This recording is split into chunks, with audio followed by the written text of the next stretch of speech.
Buenos días. Bueno, ya os he saludado a muchos de vosotros, ahora continuaremos, ¿no? Con los saludos, estamos aquí casi en familia. Muchas gracias, la verdad que me sumo a los agradecimientos tan pormenorizados de Antolino, nos sumamos a ellos, porque es cierto que no tiene antecedentes, ¿no? Reunir a todas las entidades que estamos aquí, todos los sectores que estamos aquí reunidos hoy. En ese sentido, pues esta jornada entiendo que va a marcar un antes y un después en todo este debate sobre la sostenibilidad, la construcción sostenible, la industrialización del sector de la construcción. Entiendo que esta jornada va a marcar realmente un momento importante, ¿no? Bueno, antes de empezar, encontrándonos como estamos ya terminando el verano, ¿no? ¿Qué tal este verano? ¿Cómo lo hemos pasado? Calorcica, ¿eh? Pues de eso también estamos hablando aquí, ¿no? Del confort, de que realmente se está haciendo más difícil, ¿no? Sobrepasar esta temporada de verano en nuestros espacios de vida, en nuestras viviendas, en nuestras oficinas, en nuestros ámbitos, ¿no? Donde pasamos la vida. Y aquí una imagen de esta casita tan humilde, ¿no? que ha servido de demostrador, como muchos de vosotros sabéis, ¿no? Que vamos a comentar ahora, un poco el relato, ¿no? De cómo ha sido esto. Esta imagen es de la primera de las pruebas Blower Door que se le hicieron a la envolvente estructural. Luego se ha hecho una segunda ya con los carpinterías y los acabados y tal, que también ha dado positivo, prueba superada. Esa prueba fue realizada, por cierto, por el especialista Mario Garay, el certificador Energy House, que es importante citar, ¿no? a todo lo que estamos implicados. Antes que nada quiero aclarar el título, porque aquí estamos mucha gente que estamos un poco también en esta línea y saben perfectamente de lo que hablamos cuando decimos vivienda ecopasiva o arquitectura ecopasiva, pero hay gente que les puede sonar un poco a palabra, ¿no? Entonces quería aclarar, ¿no? Entonces la arquitectura que desarrollamos desde Bonsai se basa desde 2014, ¿no? En esta filosofía, en buscar lograr hacer arquitectura lo más ecológica posible, ¿no? Y lo más pasiva posible, en el sentido de que sumando ambos conceptos, ¿no? Como veis, que implican bajo impacto ambiental, materiales naturales y saludables, integración paisajística también desde el diseño, ¿no? Desde el concepto mismo del proyecto, los estándares de sostenibilidad, por lo menos a nivel conceptual aplicados, luego en algunos casos certificable, ¿no? Y luego todo lo que implica el estándar Passive House o simplemente la alta eficiencia energética, la hermeticidad, pero sumados dan algo más que lo que son esos dos conceptos por separado, ¿no? Lo que buscamos al final es libertad de las personas para decidir sobre el ambiente de sus casas, ¿no? La libertad de poder abrir la ventana si hace bueno fuera y hace un buen día, poder abrir el balcón y dejar el aire fluir. O todo lo contrario, si resulta que el clima exterior no es adecuado, hay contaminación alta, hay calima, ¿no? Hay calor, pues poder cerrar y crear ese sistema interior, ese ecosistema interior con libertad. Puedes estar semanas sin abrir la ventana si es necesario y el aire de la casa va a ser perfecto. Entonces se trata de crear entornos favorables a la salud y a la vida, ¿no? Más allá de estos conceptos por separado, es lo que quería decir, que para nosotros es ecopasivo, ¿no? Entonces, en cuanto a Ojíjares, realmente esto no es una ponencia en la Escuela de Arquitectura, que a lo mejor nos detendríamos más en cuestiones del relato, ¿no? Del proyecto en sí. En ese sentido vamos a ir bastante al grano, ¿no? Pero sí es cierto que queremos un poco que entendáis lo que ha sucedido en este caso en relación a lo que estaba sucediendo en el mundo, ¿no? En este caso tan humilde, que es un proyecto más de los pequeñitos que se desarrollan en los estudios, ¿no? Pero sin embargo ha resultado ser una casa singular por las circunstancias que se han dado, ¿no? El verano de 2021 entraron en contacto con nosotros Miguel Ángel y Yolanda, no sé si han venido, tenían la intención a lo mejor de acercarse. Bueno, una pareja, una familia de aquí de Granada, residentes en el Zaidín, en un piso, que tenían intención de irse a vivir a una vivienda en las afueras de la ciudad, ¿no? Familia numerosa, primera vivienda, para que nos situemos un poco en cuanto al perfil del cliente, ¿no? Estaban interesadas por eficiencia energética, con la idea de Passive House, pidiendo información al respecto, ¿no? Y es cierto, hablando con ellos, se les sintió desde el principio sensibilidad ambiental, por su forma de pensar y su filosofía, ¿no? Entonces, bueno, pues este era un poco el punto de partida de esta historia, ¿no? El sueño de una familia de tener su casa, tan grande y tan sencillo como esto. Entonces, bueno, durante los meses siguientes, pues como en todos los talleres de arquitectura, empezamos a hacer los croquis, a desarrollar las ideas, un primer proyecto básico, y todo iba bien, hasta que ocurrió esto, ¿no? Realmente, en febrero de del 22, no hace falta que os lo narre, ¿no? Lo que vivimos en este momento, y que realmente se inició una coyuntura que se ha venido arrastrando desgraciadamente el último año, de inestabilidad política, de guerras, en fin, una situación que ha venido a afectar al sector, entre otras cuestiones, ¿no? Entonces, bueno, para cuando empezamos a preparar la valoración ya fina del proyecto, ¿no? Porque claro, nos habíamos basado digamos, la viabilidad en números modulares que entendíamos en el mercado anterior, 2019-20, ¿no? Entonces, cuando empezamos ya, venga, vamos a poner números finos, resulta que nos encontramos con esto, ¿no? O sea, la vivienda en ese momento dejaba de ser viable a nivel presupuestario. Estamos hablando, como comentábamos antes, no de casos de arquitectura singular, sino de arquitectura convencional, arquitectura, digamos, que se debe sujetar a valores modulares muy ajustados, ¿no? Entonces, obviamente, todas estas fluctuaciones del mercado afectan mucho a la viabilidad de los proyectos. Son casos muy sensibles en este sentido, ¿no? Entonces, bueno, pues estos incrementos de costes tan difíciles de predecir, incomprensibles, hacían además que las respuestas del sector, ¿no? a la hora de pedir presupuestos, pues no funcionara, fuera como muy difícil conseguir la información para poder armar realmente un presupuesto de obra realista, ¿no?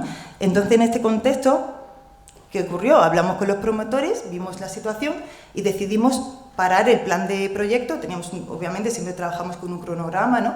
Bueno, en este momento tuvimos que darle a pausa y detenerlo, o sea, y tuvimos que revisar las soluciones constructivas en las que se basaba en principio la vivienda, que no se trataba de vivienda en madera en principio, y entonces hicimos un barrido en el mercado de soluciones constructivas.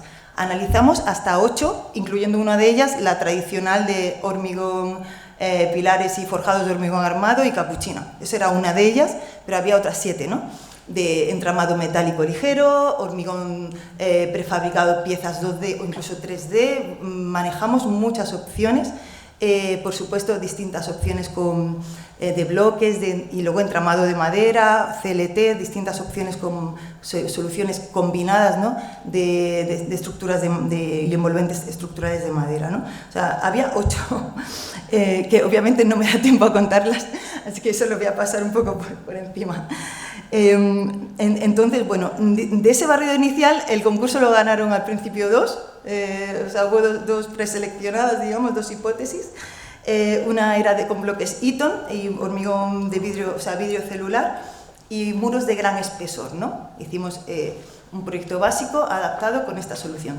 Y otra con entramado de madera, ¿vale? Hicimos los números finos, las ventajas e inconvenientes, un análisis muy objetivo que solemos hacer en el estudio, ¿no? Y presentamos a los clientes tal cual, mira, esto es lo que hay. Y la ganadora fue, sin duda, la segunda, ¿no? Entonces, bueno, esto es un poco el relato que queríamos contar. Luego, Miguel Ángel y Yolanda trajeron a Cube, una constructora local que habían contactado con su lado, junto con Madergia, que es un especialista a nivel nacional en este tipo de estructuras, pues hicimos pues, esta combinación de construcción tradicional y prefabricación. Aquí es donde entra la historia del proyecto LIFE, ¿no? De cómo nosotros veníamos colaborando. Ya desde 2015 entramos en contacto con Inés Ripoll a través del IFAPA. En 2019-18 conocimos a Antolino y estábamos un poco en las conversaciones, ¿no? Participamos de la mesa del Chopo. Por cierto, si no os habéis leído este dossier que está libre para descarga, os recomendamos porque está un poco las ideas base de donde ha partido todo esto muy bien esbozadas. Entonces, bueno, aquí. Entonces, esta era un poco la idea, ¿no? Ya que teníamos una vivienda, en este caso, que era viable con entramado en madera, habíamos conseguido eso, que ya era un gran logro, ¿no? Conseguir que esta solución pues, fuera viable y frente a otras opciones, además, ¿no?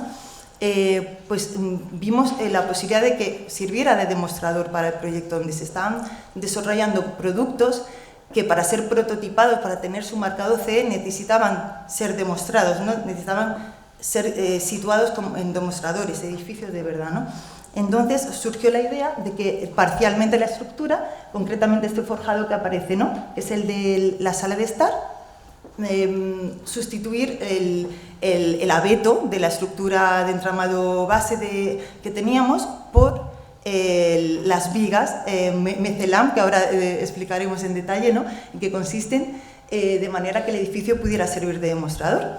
Los clientes, en este caso, la verdad es que a ellos les tocaba de cerca, ¿no? Toda esta cuestión del debate del chopo y de la necesaria reactivación de la bioeconomía local, y ellos se prestaron, o sea, hubo una sinergia que realmente yo creo que es una de las magias que está haciendo el proyecto LIFE, es crear estas sinergias, hacer posible esas conversaciones y unir puntos que normalmente están separados, ¿no? Entonces hubo, frente a un, digamos, objetivo común, ¿no? Ante un objetivo común, que es lo que al final buscamos, ¿no? Generar este cambio. Entonces, bueno, eso es un poco el relato, ¿no? En esta imagen vemos ya el comienzo de la obra. Aquí tenemos a Evelio Hernández de Madergia abriendo la primera ventana, fue muy emocionante el segundo día de montaje, el primer acopio de las vigas Mecelam en la obra. Entonces queríamos un poco como conclusión, para aportar luego al debate que va a haber, desde este punto de vista parcial, que es el de los arquitectos, ¿no? Y directores de obra, ¿no? Es una pieza más en todo el entramado, ¿no? Estos son un poco los aprendizajes clave que queríamos compartir, ¿no? Mayor colaboración entre los sectores industrial y construcción, tender a un mayor porcentaje de prefabricación en la arquitectura, que ese porcentaje obviamente hay que adaptarlo, no en todos los casos va a ser posible una prefabricación del 100%, pero se puede hacer una prefabricación parcial. Esto es como la sostenibilidad. Es difícil lograr un edificio cero carbono, ¿no? Ahí se puede aspirar a ello, pero oye, está muy bien si conseguimos disminuir su huella ambiental todo lo posible, ¿no? Pues con prefabricación podemos conseguir un porcentaje parcial, que es un poco también lo que queríamos transmitir. Entonces, la filosofía, digamos, lean y logística de las obras es muy importante citarla, ¿no? El estudio de costes específico, no vale un coste modular, como bien muestra este relato, porque eso hará que esos sueños se vayan a pique en la situación actual. Y luego crear esta cultura de sostenibilidad y prefabricación en la gente, ¿no? Aquí vemos un gráfico extraído del informe AFI, que seguro saldrá ahora en las conversaciones, donde se destacan las vías de desarrollo que se recomiendan para la construcción industrializada en España, ¿no? Entre otras, está claro que el sector tiene que evolucionar hacia una mayor tecnificación, que es algo que ya se ha citado, obviamente, ¿no? Porque, claro, realmente esa disminución de la huella de carbono pasa por esa tecnificación en fábrica necesariamente.